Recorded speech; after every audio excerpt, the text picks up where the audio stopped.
Di abad ke-21 ini, teknologi canggih sudah pasti menjadi pemandangan yang biasa di mata kita. Tapi apakah pernah kalian berpikir bagaimana jika teknologi canggih itu sendiri yang menguasai manusia? Robot dan AI lah yang menjadi tersangka kasus beginian. Dimana kalau sudah ngomongin AI, betapa banyaknya AI yang sangat canggih. Mulai dari pengubah suara, membuat gambar, bahkan membuat video, dan banyak hal-hal lainnya. Jadi sebenarnya apakah kita harus senang atau malah benci dengan kecerdasan buatan ini? Jadi selamat datang di segmen Belajar Aja.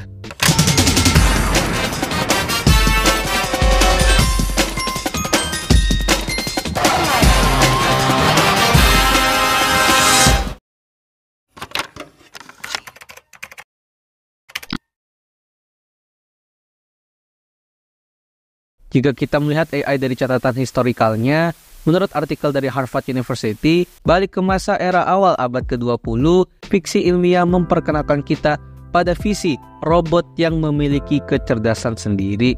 Alan Turing yang merupakan seorang peneliti matematika dan komputer, dan juga memang seorang pahlawan perang Inggris, dia juga adalah orang dari peneliti-peneliti komputer modern digital pertama, mengatakan, kenapa tidak menciptakan mesin yang bisa berpikir seperti manusia? Tapi sayangnya dari perkataan itu, pada tahun itu atau lebih tepatnya pada tahun 1950-an, teknologi komputer masih sangat terbatas. Komputer pada zaman itu tidak bisa menyimpan perintah, tapi hanya bisa menjalankannya saja.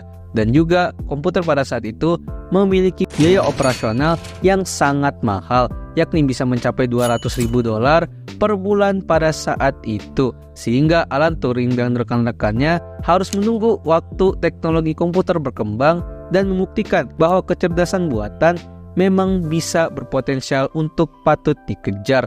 Lalu melompat ke tahun 1956 di konferensi Dartmouth, muncul Logic Theories, program pertama yang mencoba meniru pikiran seorang manusia.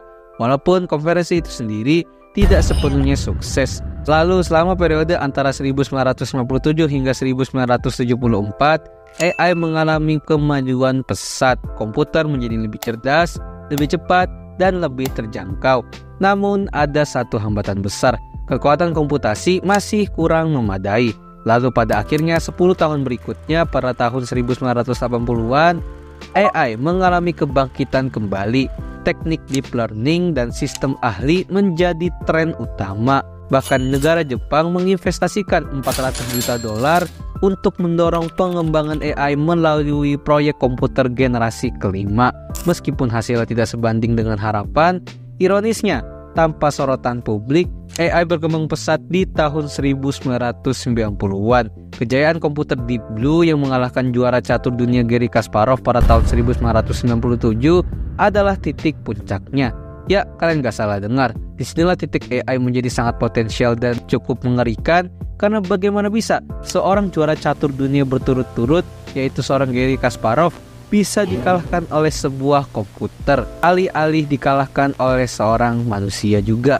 Lalu setelah momen itu, perangkat lunak pengenalan suara juga menjadi kenyataan pada Windows. Dan akhirnya jika kita melihat ke masa kini, hukum Moore yang memprediksi bahwa kemampuan komputer akan berkembang setiap tahunnya menjadi kunci bagi kemajuan AI. Kecerdasan buatan atau AI kini sudah berkembang pesat, mulai dari mampu mengalahkan juara catur tadi, bahkan sampai membuat sebuah gambar yang hanya bermodalkan imajinasi manusia dalam teks di zaman sekarang. Yang berkesimpulan kalau waktu adalah obat bagi AI, karena seiring berjalannya waktu, AI akan semakin canggih dan mungkin akan semakin menggila, dan tentu semakin memudahkan pekerjaan manusia juga. Mulai dari AI assistant yang bisa membantu mengatur jadwal kegiatan manusia, AI self-driving, AI prompt, AI gambar, dan AI lainnya yang semuanya bisa mempermudah manusia tanpa mengandalkan manusia lain. Jadi apakah dari sini AI merupakan kabar baik atau justru menjadi kabar buruk? Kita harus senang atau malah membenci si kecerdasan buatan satu ini? Jadi apakah AI menjadi titik awal mula kehancuran manusia?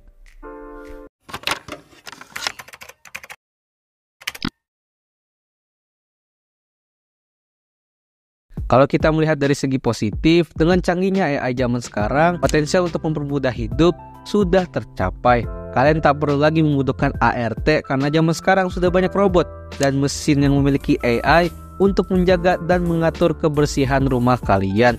Kalian juga tidak perlu memerlukan skill kerja yang tinggi karena hanya bermodalkan mempelajari prompt AI yang baik dan juga dasar-dasar dari sebuah pekerjaan itu, kalian dan partner AI kalian sudah menjadi rekan kerja yang baik tanpa perlu membeli kelas-kelas online yang harganya tidak masuk akal ataupun mengorbankan waktu untuk belajar mati-matian untuk menguasai skill tersebut. Dan dari semua ini menyimpulkan kalau dengan adanya AI kita bisa mencapai potensial-potensial kesuksesan kita tanpa harus bergantung pada orang lain, atau dalam tanda kutip manusia yang bisa saja memiliki niat-niat lain dengan kita, karena tentu AI tidak memiliki perasaan dan hanya mengikuti apa kata kalian. Tapi bagaimana dengan sisi buruknya? Kalau menurut beberapa data, AI memang berpotensial menyingkirkan manusia dari pekerjaan tertentu. Dan ini memang terbukti dari sisi positif yang sempat gue sebutin tadi, yang mana tentu saja ini membuat orang-orang yang memang tidak mengetahui apa-apa tentang perkembangan zaman yang terus berubah ini akan kehilangan pekerjaan dan akhirnya menaikkan angka pengangguran, yang mana ini tentu saja akan menurunkan kualitas sebagian manusia dan akhirnya membuat beberapa orang yang tidak sempat beradaptasi akan tertinggal, bahkan didahului oleh AI itu sendiri. Ironis sekali. Dan ya, itu semua berpotensial ke depannya, hanya tinggal membutuhkan waktu saja. Lalu apa solusinya? Apakah kita harus membawa kualitas AI? Apakah kita harus menjadi seorang yang anti AI yang memang akan berpotensial bisa menghancurkan kualitas manusia? Jawabannya tidak. Alih-alih menjadi seorang denial yang tidak mau belajar AI karena statement AI itu jahat, kita harus tetap beradaptasi dan belajar secukupnya tentang AI ini agar bisa beradaptasi dan survive di zaman-zaman berikutnya. Ibarat seperti kata, kuasailah AI sebelum AI itu sendiri yang menguasai kalian. Yang menyimpulkan pada akhirnya kita harus terus belajar beradaptasi pada teknologi yang ada dan janganlah menjadi seorang boomer denial yang sangat-sangat anti dengan teknologi baru di zaman sekarang. Tapi perlu diingat, mau secanggih apapun AI nanti, masih banyak peran dan pekerjaan yang memang tidak akan bisa menggantikan manusia yang memang memiliki perasaan. Jadi apakah kalian punya saran lain agar kita tidak akan terpuruk dan tertinggal karena AI ini? Bisa banget buat kasih pendapat lain di kolom komen. Terima kasih telah menonton video ini. Gimana? Apa kalian termasuk orang yang sangat suka dengan dunia AI? Atau kalian adalah orang yang anti dengan AI? Silahkan komen aja. Di sini gue cuma mau kalian melihat dari dua sisi sebuah artificial intelligence yang memang pro kontra banget bagi beberapa orang.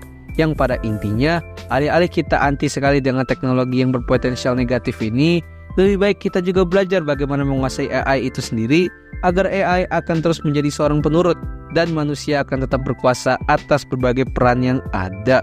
Jadi kalian suka segmen ini gak? Bisa banget buat share dan like. Jadi jangan lupa subscribe Dazzle. Dah.